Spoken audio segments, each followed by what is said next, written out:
오늘의 부동산 이슈입니다. 전세 사기 또 역대 최고 경신 유력? 보증보험금 노린 사기 횡행? 해가 바뀌었음에도 전세 사기는 잦아들 기미를 보이지 않습니다. 오히려 더 크게 부풀어 2년 연속 역대 최대 규모 경신이 유력해 보입니다. 허그는 지난해 당기순 손실 3조 8,598억 원을 냈습니다. 올해는 약 7조 원까지 불어날 거란 예상도 나옵니다. 허그는 공기업이므로 결국 손실은 국민 세금으로 메꿔야 합니다.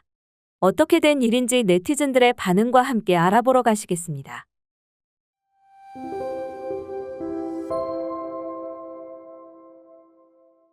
21일 주택도시보증공사에 따르면 지난 4월 전세보증금 반환 보증보험 사고 건수는 8,786건입니다. 금액은 총 1조 9,062억 원으로 전년 동기 대비 76%나 폭증했습니다. 임차인이 보증보험에 가입했는데 임대인이 보증금을 제때 주지 않아 발생한 사고를 보증사고라고 합니다. 보증사고 금액은 작년에 4조 3,347억 원으로 역대 최고 기록을 세웠습니다. 오랜 넉 달 만에 2조 원에 가까워 또 최고치를 갈아치울 가능성이 높습니다. 자연히 허그가 임대인 대신 임차인에게 지급한 보증보험금도 증가 추세입니다. 지난 1에서 4월 보증보험금 지급액은 1조 2,655억 원으로 전년 동기보다 55.8% 늘었습니다. 올해 보증보험금 지급액 역시 작년 3조 5,544억 원을 넘어 2년 연속 역대 최대 규모를 기록할 전망입니다. 전세 사기는 이미 재작년부터 기승을 부렸습니다.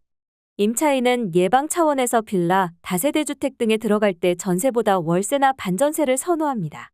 보증금이 월세의 240개월치를 초과하는 형태의 계약을 반전세라고 합니다. 불가피하게 전세를 택하더라도 시가 대비 현 전세가 수준, 임대인의 재무 상태 등을 꼼꼼히 따집니다. 그럼에도 보증사고가 왜 가파르게 늘어나는 걸까? 이사비를 지원해주겠다. 는 임대인의 사탕발림에 임차인이 넘어가는 경우나 임대인과 공인중개사가 짜고 친 농간에 속는 경우 등이 있지만 그것만으로는 설명하기 어렵습니다. 현장에서는 보증보험금을 노린 사기가 횡행하고 있다. 라는 지적이 나옵니다. 부동산업계 관계자는 임대인과 임차인이 보증보험금을 빼먹을 생각으로 처음부터 짜고 친 것으로 보이는 사례가 꽤 많다. 라고 지적했습니다.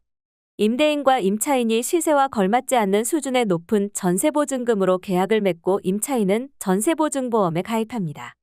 임대인은 전세보증금을 꿀꺽하고는 사라집니다. 이후 임차인은 보증보험을 통해 손해를 만회합니다. 손해는 오직 허그의 몫이 됩니다. 김인만 김인만부동산경제연구소장은 임대인과 임차인이 공모해 전세 사기를 저지르는 건 충분히 가능하다. 라고 말했습니다. 부동산업계 관계자는 허그는 기본적으로 임차인은 선량하다고 판단해 보증보험금 지급 절차가 매우 허술하다. 라며 작정하고 사기를 치면 어렵지 않다. 라고 강조했습니다. 그는 사기꾼들에게는 사실상 전세보증금만큼의 이익이 발생하므로 이 돈을 나눠 가지는 듯하다. 라고 추정했습니다. 또 다른 관계자는 처음부터 사기 의도는 없었더라도 전세보증보험 가입이 가능하니 안심하라는 임대인의 말에 쉽게 넘어가는 임차인들이 많다.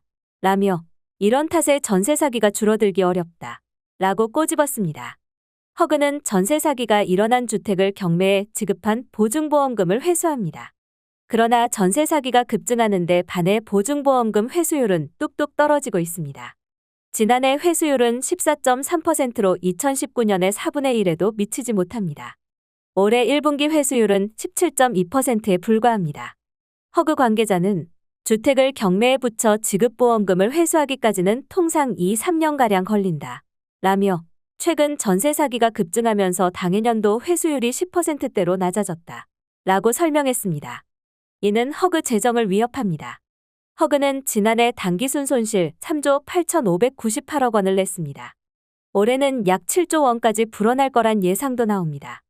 허그는 공기업이므로 결국 손실은 국민 세금으로 메꿔야 합니다.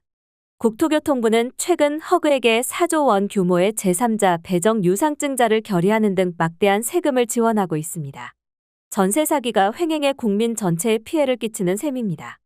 부동산업계 관계자는 전세보증보험 가입 조건을 더 강화하거나 현재 전세보증금의 80%까지 빌려주는 전세자금 대출 비율을 줄여야 한다. 라며 특단의 조치가 없는 한 전세 사기 규모가 축소되기 어려울 것 이라고 내다봤습니다. 오늘의 부동산 이슈 네티즌들의 반응을 살펴보며 마치겠습니다. 여러분들의 의견도 댓글로 남겨주세요. 이건 정부 뒷배가 있는 거 아니냐? 처벌법도 관련법도 냅두는데 정부는 뭐 하냐? 그냥 걸리면 징역 50년부터 시작해봐라 90%로 감소한다. 해먹으라고 만들었는데 못 해먹는 놈이 등신이지. 3년만 살고 나온다 생각하고 하면 됨. 사적 거래인 전세를 국가가 보증하니 사기꾼 입장에선 개꿀이지. 멍청한 나라다 한심하다 한심해. 보증보험도 대체 누구 머리냐. 남의 피땀 묻은 돈 사기치다 걸리면 평생 강제 노가다를 시켜서 월급을 피해자한테 주던가 팔다리나 장기 적출해서 중국에 팔던가 해서 피해자들 도움이 되게 해야지. 전세를 없애면 끝. 뭐 그리 복잡하게 하나? 전세 사기 재산 몰수하고 무기징역. 주변 엮인 사람들도 형벌을 내려야 이런 짓을 안 하지 뭐 하는 건지. 허그가 스스로 자초한 일. 차라리 돈 없는 사람들 상대로 사기치지 말고 허그 사기치는 게 낫다. 정부에서 사기치라고 부추기는데. 다 떠나서 전세 사기는 작정하면 못 막음. 법도 좌파인권법으로 솜방망이 가해자는 깔깔깔 피해자는 평생 피눈물. 이러니 아파트가 답이다. 전세 사기 걸리면 사형시켜라. 전세 사기범 특징. 집값 떨어져서 돈 못 주는 건데 왜 제가 사기죠? 외국에서도 놀랜다. 왜 수천만 원도 아니고 수억을 생판 모르는 남한테 잘 부탁드립니다 하고 돈을 덜컥 주는지 신기하다고 누누이 말하지만 소득을 올려서 아파트든 사든지 월세 아까우면 원룸이든 오피스텔 하나 매수해서 살던지 해라. 서민만 죽어나는구나. 뭐하냐 정부는 이런데 신경 안 쓰고. 제도를 만들면 제도의 허점을 이용해서 악용하는 인간들이 반드시 생기는데 중요한 건 이 제도를 제대로 이해한 인간들이 행정을 담당해야 하는데 어중이 떠중이들이 맡아서 하니까 이런 사고가 터지는 거지. 이건 행정도 같이 조사해야 돼. 눈 감아준 놈 반드시 있다. 허그 직원들 월급이나 깎아야 하는 거 아닌가. 저렇게 사기를 치면 당한 사람은 가정이 파탄나거나 목숨을 끊기도 하는데 범인들은 20년형은 때려야 맞는 거 아닌가. 2조 원대 사기친 놈들에게 관대한 법이 문제 아닌가요? 왜 선량한 서민들의 삶이 무너지는데 법은 누구리한 법인지. 그러니 빌라 전세 사기 피하려고 아파트로 몰리니 가격이 상승하지. 여기까지 네티즌들의 반응이었습니다. 시청해주셔서 감사합니다. 여러분들의 의견도 댓글로 남겨주세요. 구독과 좋아요는 영상 제작에 큰 힘이 됩니다.